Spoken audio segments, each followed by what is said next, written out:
Hey everybody, welcome to another edition of Big Joe Recovery. We got Coaches on Coaches, a near and dear friend to me through the CCAR organization. I love working with this man, a big inspiration to me in my recovery, and I'm very honored and welcome to have you here. Please introduce yourself. Yeah, I'm Barry Richardson. I am a recovering addict, and I am a recovery coach manager at CCAR for the emergency department, and a person that just loves recovery. That's what I'm talking about. I know every time I see you, I'm always going to get a positive message out of you, and I want to thank you for being on the show, brother. Right, my pleasure, man. You know, good for you. we're doing big things here. I just want to tell you briefly, like I tell most people that come on the show, Big Joe Recovery is about finding the big you, the overall picture, creating your journey, and finding your path, whatever that may be. So I'm a big guy of the multiple pathways. Okay. So I know you, as a CCAR coach and boss, you are very well aware of the multiple pathways, and I know you carry a lot of that in your daily recovery. So basically, I want to. I know you're a very spiritual guy. Me too. I carry the message of my higher power, which is God, who helps me get through each and every day, another day clean. Me having that belief gets me through the day. You know, I have a ritual when I wake up in the morning, I have prayer, a little meditation, brush the teeth, do the normal routine, and I do my 5-minute journal, actually, which I have right here. 3 things I'm grateful for every morning, and 3 things I want to accomplish today that could be small or big, but I don't sell myself short. With that, I want to just open up. What would you express in recovery for someone coming in, or just, maybe like I was talking yesterday with Michael Serrano, pre-contemplation, contemplation stages of change? What you need to find inside you to maybe change your life, like spiritual wise? How do you practice your spirituality that you can maybe tell somebody out here on Big Joe Recovery?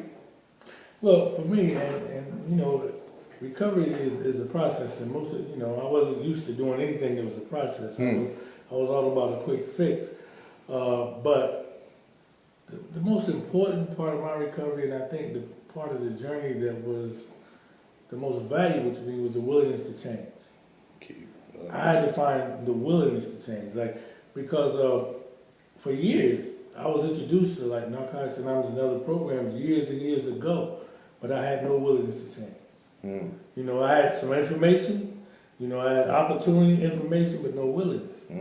So without the willingness to change, and some of my willingness was predicated out of desperation and pain. I went through some pain, and I became desperate to change. It's always and desperation happened several times in my life. If you think about, active addiction, well, a lot of that was based on desperation. You know what I mean? Yeah.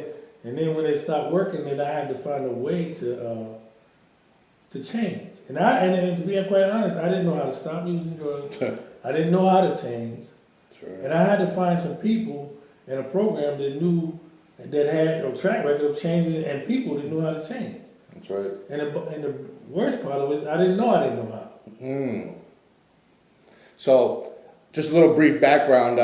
We share the same fellowship, one of many pathways, Narcotics Anonymous.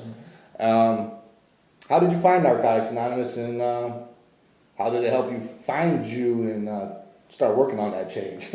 I think grace and mercy of love and God, I think Narcotics Anonymous found me. Because I wasn't looking for Narcotics Anonymous. Yeah. I was not, what I mean? To be honest. I had a guy that said, you probably walked around a bunch of NA meetings and you seen NA out there and you say, what is not? Because you didn't know that they meant Narcotics Anonymous. Yeah. And I thought about it. I'm like, yeah, because there was some places that they had meetings that I wasn't aware that there was even a meeting there. Yeah. But I was introduced to Narcotics Anonymous way back in the late 80s through treatment. They told me NAAA. I really didn't know what that meant. Yep. And we listened to. I was listening for a solution of how to get out. I wanted to learn how to use drugs and not face the consequences. So I only heard what I wanted to hear. And they got a saying that Narcotics Anonymous keep coming. That's right. And what happened is, you know, I kept coming back, man. I kept coming until I started to listen. The other part of willingness, the other part of important part of the program is willingness and being able to listen. Mm. And I realized that I was uncomfortable in the way the life I was living was so uncomfortable that I needed to change. And I didn't know how to change it. And these people in this program, they were smiling and looking happy and quite frankly corny. You know what I mean? Because I'm like, there's no way nobody that happy and they're not high. Must have a front They going got on. something, right. But I kept showing up and I kept coming and I started to see people and I said, these people are actually genuinely happy. Genuine, I say that all the time. Yeah, they were genuinely happy and they had changed. And some of the people I saw an active addiction in the street. Yeah. And I was How'd like, that work out? yeah, I was like, wait a minute. You know, what happened to them? You know, like, because some of them I thought probably were dead. Yeah. You know, or something else because I hadn't seen them. And what happened is they had embarked on a new way of life, a change. And and that was part of the attraction of the program. I'm like, wait a minute. You know, if I seen somebody I thought was worse than me, doing better than me, then I need to find out what they're doing. Yeah. Was there some magic pill, magic trick? So it's funny you say that, and they said, and they literally talks about that all our life we were looking for that magic formula. Yeah. That would make me okay with my problem, would solve all my problems, which was me. Go figure. So I was looking for a magic formula, and it wasn't a magic formula. It was just that I had to accept change and do something different. Put the work in. I had to do something different. So how hard was it to put the work in? Like, did you stumble a few times? Like you said, you came a couple of times. You had to keep coming. Yeah. How long did it take for you to say, okay? Well, I used drugs about 30 years. Okay. And I could tell you, probably the last 10 years, I was trying to figure out how not to deal with the consequences of my drug use. Let me just be honest and say that was what I was trying to figure out. I wasn't necessarily trying to figure out how to stop. Because, you know, if you ask me drugs were my problem, I had 101 excuses of why my life was the way it was. Of course. And then when I finally accepted that drugs were a key part, Yeah. and then Narcotics Anonymous told me it was more than the drugs. I had the disease of addiction, which was a brand new thing. Yeah, what's that? It was like brand new. After the drugs was going, I was like, why am I still crazy? So, you know, then they started telling me that, you know, you ain't got to be as crazy and you can work on change. And my life, you know, as a result, my life has changed. My perception of life changed. And, you know, my life changed, but to how I looked at life. You know, like I got a brand new lens to look at life through. And that lens of recovery is not a magic formula, a magical lens. It's a lens that tells me that I learn to live in my reality. And if I don't like my reality, I don't change my perception of reality. I change my reality. Gotcha. Yeah. Well, that brings me to a point. You know, we see being here at CCAR and in the recovery field itself. Did you have any setbacks when you first came in? Like, you know, we call them reoccurrences, but relapses, reoccurrences. We try to, you know, make it as nice as possible. But several. how did you overcome that? Listen, over time. See, what happened is I finally started to buy in to like a program that could change me. Yeah. I didn't buy in. Listen, I got clean several times. Yeah. I got clean. And I bought a lot. I bought stuff. I wasn't like I was a bum sometimes, but a lot of times I had. You know, God's grace and mercy, He would allow me to get things. Because in my life, my experience, what I thought was more important than, you know, the inside job they talked about in recovery was to fix the outside. Yeah. So I spent a lot of time fixing the outside and finding out that after I fixed the outside, there still was a hole. There was still a hole of discontent. Yeah. And what I used to do is I would end up going back to drugs because trying to fill that hole.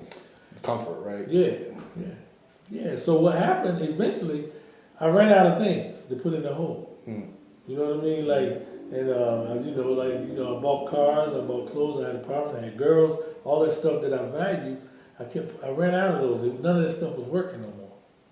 You know, and the emptiness that was still there. That I always would go back to drugs to try to fill that emptiness. And at a point in time, at the end, drugs can no longer fill that emptiness. Gotcha. See, that brings me to something for me. I got just sick and tired of being sick and tired. In and out of jail. By the grace of God, I'm sitting here talking to you. I'm not still behind bars for the things. I don't want to incriminate myself, but the things that I've done that I didn't get in trouble for, and all the times I drove impaired and I didn't hurt nobody. I think that somebody was on my side, but I wanted to make this change finally. They say 3 times a charm, 4th time was a charm for me. Okay. And my driving motivation was my daughter, and this is how I know higher power is real. And let me tell you why. When I got out of prison, I had to ask I had this question that was bothering me, because I didn't talk to her the first 10, 11 months of my prison sentence, and that was due to not being able to get in contact with her. Just a rough scenario, but I finally did. And when I got out, I said, what were you expecting from Daddy as he got out? And she said, just for change. You to be different. And I did. Because that's my mindset. The day I went in, I said, I can't do this no more. I broke my promise to my little girl that I'm not going to go back to jail, and I did. And she was 11 at the time. So that keeps me going with I know higher power working. Just like today in our group today, our meeting, we're sitting down having our topic, and I wanted to talk about love and forgiveness, which that brings me to that now. I had to forgive myself for all the wrong I did, and it took a little time, but I had someone on my side as I was reading Our Daily Bread in jail. We have those little 3-month pamphlets that come in, and just little by little getting to understand Scripture a little bit. Love and forgiveness. How was that for you? Like, how did you forgive yourself in this whole process? Well, so being in the fellowship group, Narcotics Anonymous, is the 12 steps. The 12 steps was the pathway that I got rid of a lot of the garbage that I picked up on the journey, on my journey in life, like through addiction, my belief system. Like I was raised with, a good belief system. Yes. But the environment I chose to live in changed that belief system to, by any means necessary, and survival of the fit. Yeah, survival of the fittest, and the self-centered part of that was all I thought about was getting what I wanted, and so I did a lot of stuff that I needed to be forgiven for. Yeah. And because I was around people, and it was you do me, I'm gonna get you before you get me. You know what I mean? It was that type of environment. So when I got to Narcotics Anonymous and I started working on, changing my relationship with God, self, and other people. Yes. So part of the changing the relationship with what I did know is God had already forgiven me. Through His grace and mercy, by me still being here, I knew He had forgiven me for some of the stuff I did, the stuff I did. And, I have a friend that passed away years ago. I had a conversation with him one day, and he said, we always, talk about grace. He said, and we've been given a lot of grace, but how about learning how to give some? And that stuck with me and that's part of forgiveness, man, is learning how to be able to give people grace. Yeah. Anybody that may have done something, because I was about retaliation, revenge. You did something to me, I'll wait for you in the dark, I'm going to get you. I don't care if it's 20 years later, in my mind, Yeah. And through the program, thinking. So through the program, I started looking at, like, how God's grace and mercy, He had forgiven me and gave me this opportunity and this new way of life and this whole change of perception and this recovery. That that was the evidence of forgiveness and grace and mercy. Yeah. So it made me it's easier for me to forgive other people. Yeah. But what I do know about forgiveness is not nothing that can come out of my mouth. Actions. It has to come out of my heart. That's. And because and I was all and so. And the practice love, man. I had to start to believe that I could be loved in order to be able to give love. Like, I didn't believe that people loved me. No. You know what I mean? I didn't really think about it. And so I had to start to allow people to love me. The hardest thing was to allow people to do things for me. Yeah. Or give me something. Mm-hmm. Or ask for help. you know, and think that somebody didn't want nothing back. Yeah. You know, that program that I'm in is the program is based on unconditional love. Yeah. Now, I'm not saying everybody in there is practicing unconditional love, but as a whole, it's based on unconditional love. So that means I'm going to love you wherever you are, from wherever you're at. Yeah. So this, without forgiveness, you can't do that. That's true. Without the ability to have forgiveness, I can't do that. I can't love you from where you at. I'm still mad about what you did or what you said or anything, you know. And I have to learn that, you know, the reading we was talking today, we was talking about basically people are good people. They may be going through something and being able to be understanding. Okay, maybe you know they had a bad day. Maybe they hurt. Yeah. You know, people have a reason for behaving the way they behave. Because I have a reason. When I did it, I had a reason. Yeah. That's like going to CCAR. When we walk into CCAR, how can I help you today in the recovery? Yeah. And that person more than likely is going to open up and say, well, I got something going on. Maybe I get to the root of it right away. Yeah. But you know, people, I know for me, I always wanted somebody to ask me how I was doing. Nobody did. Not that often.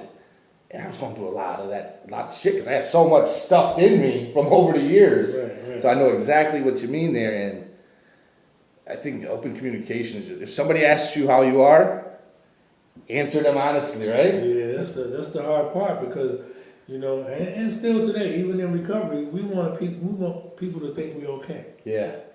You know, it's hard to get vulnerable and say, no, man, I ain't okay today. That's right. And the reality is, ain't nobody okay every day. That's true. But we have this illusion in our head that if I let you know that I ain't okay, then you may take advantage of me. You know what I mean?